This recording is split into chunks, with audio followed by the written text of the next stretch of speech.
Today we're breaking down the 2007 action thriller Live Free or Die Hard. This movie follows a veteran New York cop who is assigned by the FBI to escort a young hacker. What starts as a simple pickup quickly turns into a deadly mission as they find themselves hunted by the most dangerous cybercriminal in America. So, how intense does this story get? Let's dive right in. The story begins with a group of cybercriminals who secretly hire several young hackers to breach a highly classified government security system. None of the hackers realize they've been manipulated into helping with a much larger plan. After each hacker receives payment for completing the job, a hidden virus is remotely activated on their computers. The virus wipes out their systems and ultimately leads to their deaths. Yo, guess who just made 50 G's today? What'd you do to my drive, man?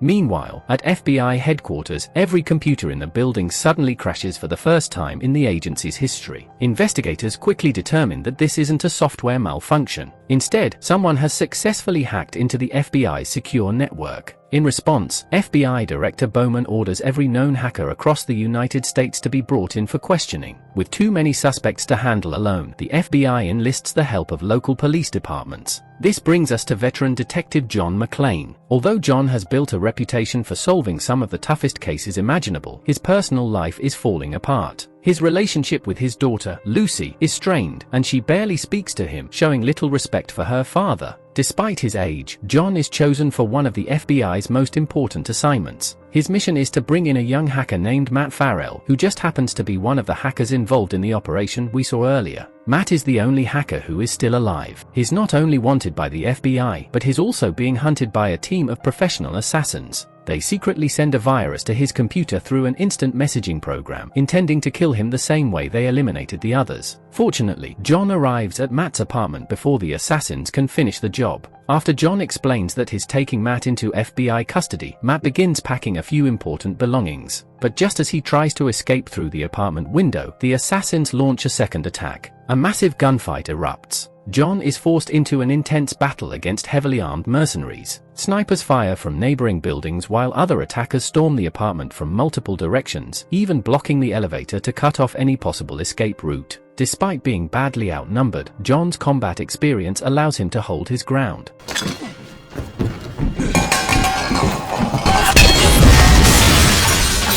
During the firefight, one of the attackers uses Matt's room as cover. At the same time, a large statue accidentally crashes onto a keyboard, disabling part of the building's security system. Seeing an opportunity, John grabs Matt and rushes him toward the emergency stairwell. But the escape is far from over. More armed men are waiting below, and their numbers keep growing. Even so, John refuses to back down. Instead, he fights even harder, taking down one enemy after another in a brutal close-quarters battle. Elsewhere, at the headquarters of the cybercriminal organization led by Thomas Gabriel, we're introduced to a woman named Myuu, one of Gabriel's most trusted associates. When Gabriel learns that his team failed to eliminate Matt, he immediately puts a new plan into motion. Meanwhile, John and Matt are still on their way to FBI headquarters. Gabriel launches the first phase of his cyber attack. His goal is to force Matt out of hiding by crippling the city's transportation network and spreading panic across the country. Within minutes, traffic systems begin to fail. Major roads become gridlocked, and chaos spreads throughout the city. At the same time, false biological threat alerts are triggered in government buildings, causing employees to believe they've been exposed to anthrax. Terrified workers rush out of their offices in a massive panic, including personnel from several high-security government agencies. As the situation spirals out of control, Bowman orders his cybercrime team to find the source of the attacks as quickly as possible. But before they can make any progress, Gabriel launches the second phase of his operation. This time, he hacks into the Department of the Treasury, creating the illusion that billions of dollars have vanished from financial markets. Investors panic, believing their money has been stolen, sending the entire financial system into chaos. A short time later, John and Matt finally arrive at FBI headquarters. There, Matt is shown photographs of the 7 hackers who were murdered earlier, making it painfully clear that he's the only survivor. Before they can discuss the case any further, every television, computer, and electronic display across the country suddenly broadcasts the same message. Gabriel has taken control of America's communications network. After analyzing the attacks, Matt realizes what's happening. He explains that Gabriel is carrying out something called a fire sale, a coordinated cyber attack designed to destroy a nation's critical infrastructure. By taking control of transportation, financial systems, communications, and computer-controlled public utilities, an entire country can be brought to its knees without firing a single shot. Recognizing how valuable Matt's knowledge is, Bowman decides to keep him close to the investigation. John is assigned to protect him while the FBI prepares to move Matt to a secure defense facility for further questioning. But there's a problem. Gabriel's team has already traced Matt's location through his cell phone. The moment they pinpoint his position, Gabriel orders his men to intercept him and sends his top assassin to carry out the mission.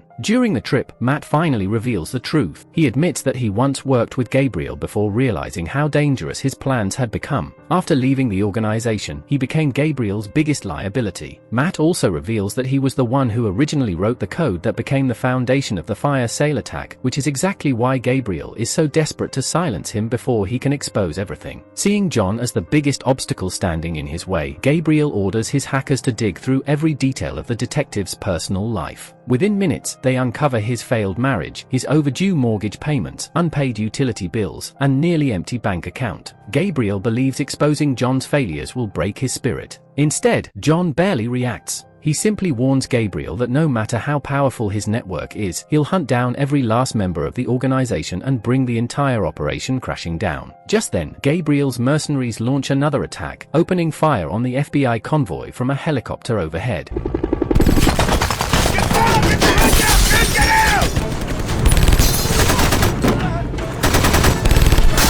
John reacts instantly. He swerves out of the kill zone and turns the vehicle around just before it's destroyed. The attackers stay right on his tail, but John's driving skills are on full display. Using the traffic, narrow streets, and split-second decisions to his advantage, he manages to outsmart them and stay alive. When Gabriel realizes John has escaped into a tunnel, he decides to turn the city's own infrastructure into a weapon. Since he already controls the traffic management system, he remotely manipulates the tunnel's traffic signals, sending hundreds of vehicles into the same route. Within moments, a massive chain reaction crash blocks the entire tunnel, trapping John and Matt in a sea of wrecked cars. Spotting a narrow opening, John floors the accelerator and forces the car through the wreckage, barely escaping the tunnel alive.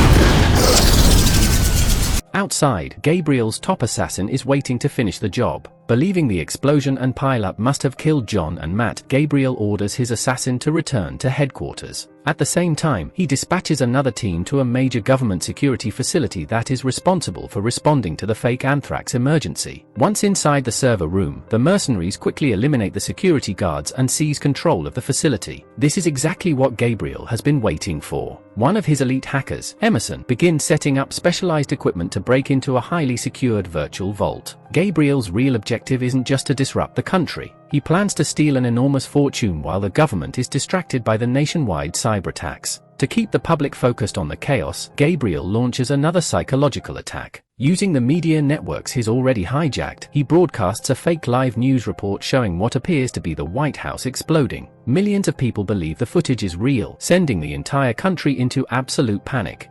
John, however, immediately realizes it's a fabricated broadcast. He remembers that the next phase of the fire sale attack targets the nation's critical infrastructure. As Matt searches through the available data, he discovers information pointing to a major power and natural gas distribution hub. They realize Gabriel's next target is the country's energy network, but by the time they arrive, they're already too late. Gabriel has sent Myuu ahead of them. Disguised as an FBI agent, she easily gains access to the facility before revealing her true identity and brutally taking out the guards. Later that night, John and Matt finally reach the power station and manage to track Myuu's location. Before they can get to her, though, two of her bodyguards ambush them, forcing John into yet another brutal fight. Back at FBI headquarters, the intelligence team notices suspicious activity involving a large truck captured on nearby security cameras. They soon discover it's actually Gabriel's mobile command center. Inside the truck, Gabriel and his team are coordinating the attack in real time while providing remote support for Emerson's hacking operation. Meanwhile, Myuu remains focused on completing her mission, completely unaware that John and Matt have already taken down the 2 guards protecting her. John and Matt decide to watch Myuu from a distance, waiting for the perfect moment to make their move. When they finally strike, John quickly realizes he's facing someone far more dangerous than an ordinary mercenary. Myuu is an exceptionally skilled martial artist, and her speed and precision make it nearly impossible for John to land a clean hit. Hey! Jesus!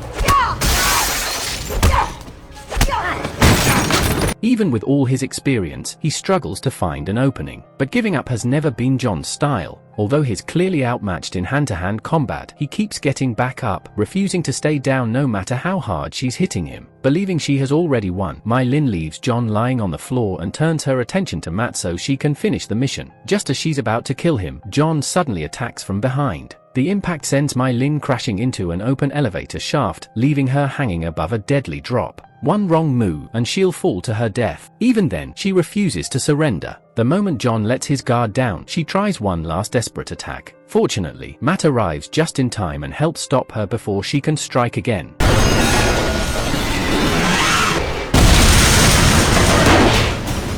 With Myuu finally defeated, John and Matt rush to her computer, hoping to undo the damage she managed to cause. Gabriel is furious when he learns another one of his operations has failed. In retaliation, he orders his men to rupture a massive natural gas pipeline beneath the facility, triggering a catastrophic explosion. Within seconds, the entire power station is consumed by a fireball and reduced to rubble. John barely manages to escape the blast while pulling Matt to safety. Only then do they realize that Myuu's work wasn't completely stopped. Part of her attack has already been executed, causing a massive power outage that plunges entire regions of the country into darkness. Even Lucy McLean gets caught in the blackout after becoming trapped inside an elevator at a shopping mall. The nationwide blackout reminds Matt of someone who might still be able to help them. His name is Warlock, one of the most legendary hackers in the underground cyber world. Matt believes Warlock is their best chance of stopping Gabriel, so without wasting another second, he and John take a helicopter to Warlock's house. How are we gonna find Warlock's house? It's probably gonna be the one where the light's still on. When they arrive, John asks Warlock to help stop the attacks. At first, Warlock refuses. He has no interest in getting involved in a war that isn't his. But after seeing the scale of Gabriel's destruction, he changes his mind. Using his hacking skills, Warlock uncovers critical information about Gabriel's next move. Unfortunately, the connection he uses also exposes his location. One of Gabriel's hackers traces Warlock's IP address almost immediately. Gabriel is surprised to learn that Warlock has chosen to interfere with his operation. But what shocks him even more is discovering that John McClane is standing beside him. John is still alive. Determined not to let him escape again, Gabriel changes tactics. Using security cameras, he discovers that Lucy is still trapped during the blackout. He hijacks the surveillance feeds and contacts John directly, threatening Lucy's life in an attempt to force John into a trap. As soon as Warlock identifies Gabriel's location, John and Matt waste no time heading out to bring the mastermind down once and for all. John and Matt eventually arrive at their destination, a highly classified government data center where the nation's most sensitive financial systems are protected. To avoid detection, they sneak inside through the building's ventilation system, which leads directly to the cooling network for the main server room. Once they're in position, Matt hacks into the facility's control system and deliberately triggers the emergency alarm. The alert is immediately transmitted to FBI headquarters. When Bowman receives the signal, his team quickly realizes where John and Matt are. They explain that this facility stores and manages some of the country's most critical financial assets, and only a handful of people even know it exists. Ironically, Gabriel is one of them because he originally helped design parts of the system. As Matt continues working, one of Gabriel's mercenaries suddenly attacks him, knocking him through the cooling system and sending him crashing into the server room below. Meanwhile, John has been waiting nearby. The moment the mercenary appears, John launches into another brutal fight, beating the attacker unconscious after a relentless brawl. Just then, Gabriel notices on his security monitors that John has made it inside the building and is rapidly closing in on his location. Realizing his entire operation is in danger, Gabriel orders his deadliest assassin to intercept John before he can reach the control room. The assassin's incredible speed and parkour skills make him one of John's toughest opponents yet. The chase turns into a fast-paced fight across elevators, stairwells, and narrow corridors, pushing John to his limits. At the same time, Matt secretly follows Emerson into the main server room. Fortunately, the security system still uses the original access code that Matt himself created years earlier. That allows him to bypass the security locks and begin undoing the malicious code Emerson uploaded. But before he can finish, Matt is captured. He's dragged into the room where Lucy is being held hostage. Gabriel confronts Matt, furious that the man who once helped build the foundation of the fire sale attack has now turned against him. Before Gabriel can deal with him, however, an FBI F-35 fighter jet is detected approaching the area. Not wanting to lose everything, Gabriel immediately abandons the facility, taking both Matt and Lucy with him as hostages. The moment John realizes they're escaping, he hijacks a passing truck and races after Gabriel's convoy. Inside the trailer, Gabriel orders Matt to restore the corrupted code. Matt refuses. Even after being beaten repeatedly, he still refuses to help complete Gabriel's plan. With Warlock's assistance, John manages to contact Bowman over the radio, and the FBI fighter jet arrives overhead to stop Gabriel's escape. But Gabriel has already anticipated the move. His hackers have compromised the jet's targeting system, causing the pilot to mistakenly identify John as the threat. Suddenly, John finds himself trapped. The truck is pinned down, and the fighter jet begins its attack run. Just as the missile strike seems unavoidable, a massive section of concrete collapses onto the roadway, creating total chaos. After surviving the attack, the story shifts to an abandoned warehouse where Gabriel makes one final attempt to force Matt into cooperation. To break his will, Gabriel shoots Matt in the knee. Then he gives him an ultimatum. Matt has only 10 seconds to finish the code. If he refuses, Gabriel promises that Lucy will be the one who pays the price. Finally, unable to watch Lucy die, Matt gives in.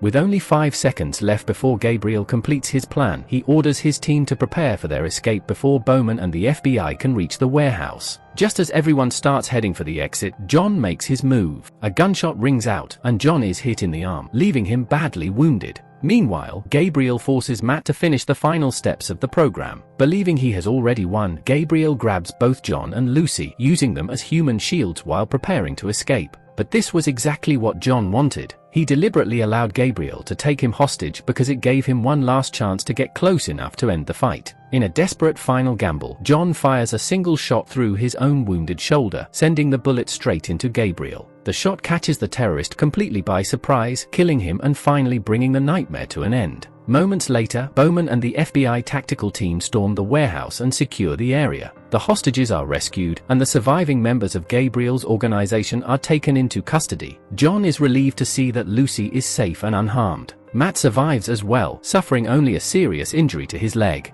Without John and Matt, Gabriel's cyber attack could have brought the entire country to its knees. Instead, the FBI succeeds in dismantling one of the most dangerous cybercrime organizations in American history. And with Gabriel finally defeated, the country is safe once again. That's how Live Free or Die Hard 2007 comes to an end.